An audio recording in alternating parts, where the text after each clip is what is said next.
nagapadayon ang backtracking kag profiling sang Passi City Police Station batok sa mga suspect nga responsable sa pagpangransak sa branch sang isa ka retail store sang tinalikdan nga Webes. Sa interview sang Bombo Radio kay Police Lieutenant Colonel Herman Magbanwa, hepe sang Passi City Police Station, iyagin pahayag nga tubtob subong ginatumod pa ang identity sang suspect ukon mga suspect. Ilaman nga gina-review ang closed circuit television na CCTV footage malapit sa lugar. May na-recover man nga forensic evidence o kun evidence kaangay sa mga tsinelas kag iban pa nga pamatuod nga may natabo nga kinawatay sa mga retail store. Pahayag pa ni Magbanwa nga ilan na sa karon ginakonsiderar ang tatlo ka mga person of interest sa mga krimen. Suno pa sa hepe, ilaman ginasundan sa karon ang anggulo nga inside job ang natabo bagod nagagwa sa investigasyon nga nag-agi sa atop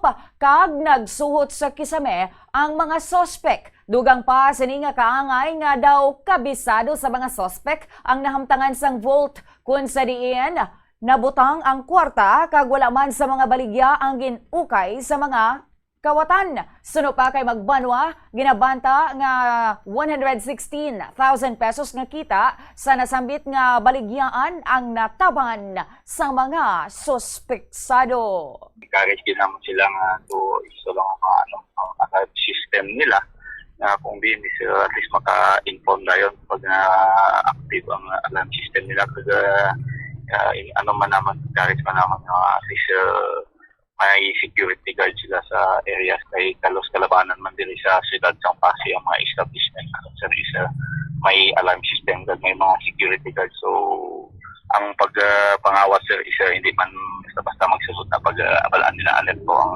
establishment. Si Police Lieutenant Colonel Herman Magbanwa sang Passi City Police Station.